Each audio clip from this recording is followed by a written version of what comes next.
뉴스룸을 시작하겠습니다. 더불어민주당 지도부가 공천 헌금은 물론 특혜와 갑질 등의 의혹이 불거진 김병기 전 원내대표를 향해서 자진 탈당을 요청했습니다. 당대표 차원의 비상징계 가능성도 열어뒀는데요. 윤리심판원 회의를 하루 앞두고 직접 결단해달라며 압박에 나선 겁니다. 먼저 황혜린 기자입니다. 더불어민주당 지도부가 김병기 의원에게 자진 탈당을 요구하고 나섰습니다. 자진 탈당을 요구하는 당원과 의원들의 요구도 애당심의 발로라는 것을 김병기 의원도 잘 알고 있을 것이라고 생각합니다. 애당의 길이 무엇인지 깊이 고민해 보시기를 요청합니다. 사실상 제명을 뜻하는 정청래 대표의 비상징계권 카드도 꺼내들었습니다. 상황에 따라서 당 대표의 비상징계에 대한 그런 요구가 있다라고 말씀도 드렸는데 그에 대한 가능성도 모든 것이 다 열려 있다라는 것을 말씀드립니다. 최근까지도 당 지도부는 신속한 윤리심판원 심판 이상의 다른 요청은 고려하고 있지 않다는 입장이었습니다. 그런데 윤리심판원에만 맡겨둘 경우 조속한 조치가 어렵다고 판단한 것으로 보입니다. 공천 헌금 의혹에 휩싸여 있고 특혜, 갑질 등 제기된 의혹만 10여 개에 이르는 만큼 내일 윤리심판원 회의에서 당장 결론이 안 나올 수도 있습니다.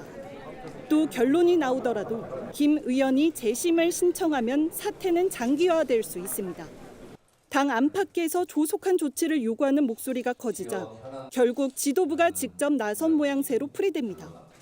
앞서 김 의원은 절대 탈당은 하지 않겠다고 했고 만약에 탈당을 안 하면 제명을 하겠다, 제명을 당하는 한이 있더라도 저는 제 손으로 탈당을 하지 않겠습니다.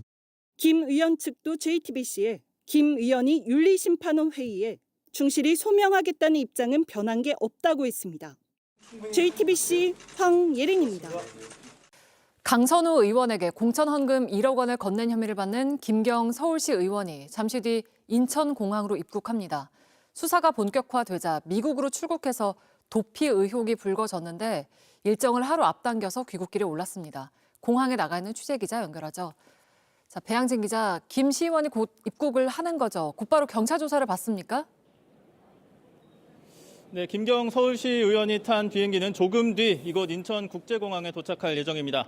경찰 수사팀도 공항에 나와 있는데 김 시의원이 입국하는 대로 최대한 신속하게 조사하겠다는 입장입니다.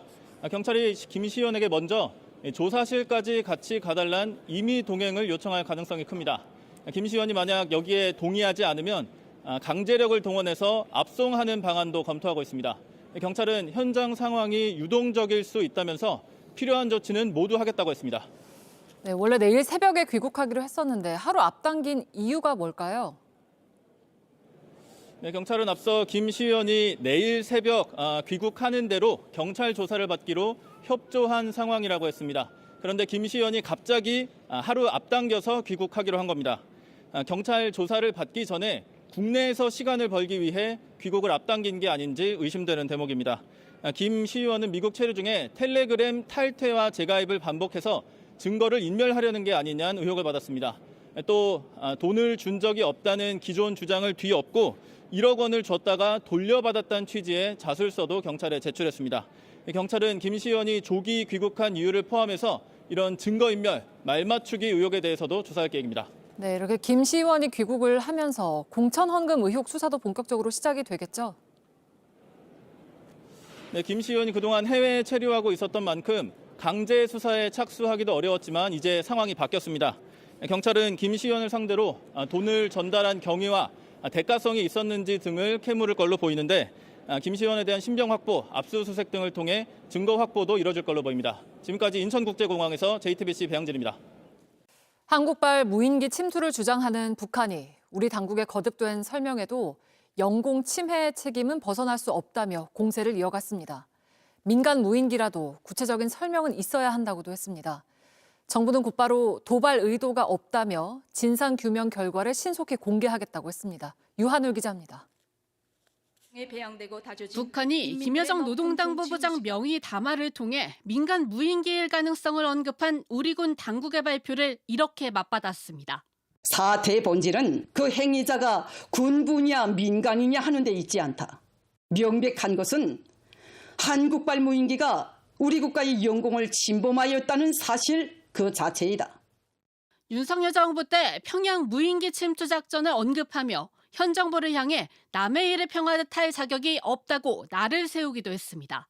윤가가 저질렀던 리가가 저질렀던 우리에게 있어서는 똑같이 한국이 조선민주주의인민공화국의 신성 불가침의 주권에 대한 엄중한 도발로 된다. 전날 이재명 대통령은 민간 무인기가 사실이라면 중대 범죄라며 군경 합동수사팀을 구성해 신속 엄정 수사할 걸 지시했습니다. 북한은 이런 입장 발표에 유의한다면서도 무인기 실체에 대한 구체적인 설명은 반드시 있어야 한다고 했습니다. 정부는 다시 한번 북측에 대한 도발이나 자극 의도가 없다는 점을 분명히 강조했습니다. 이 대통령이 지시한 군경 합동조사 등을 통해 진상을 규명하고 결과를 신속하게 공개할 거라면서 남북 간 긴장을 완화하고 신뢰를 쌓아가기 위한 조치와 노력을 지속해가겠다고 한 겁니다. JTBC 취재 결과 국가안보실은 곧바로 국방부와 합참, 통일부는 물론 국토부와 경찰 등 관계기관에 회의도 소집했습니다. 우리 당국이 이처럼 거듭 유화적인 입장을 표하고 있지만 제9차 노동당 대회를 앞둔 북한이 당분간 긴장 수위를 낮추진 않을 거란 전망이 나옵니다. JTBC 유한울입니다.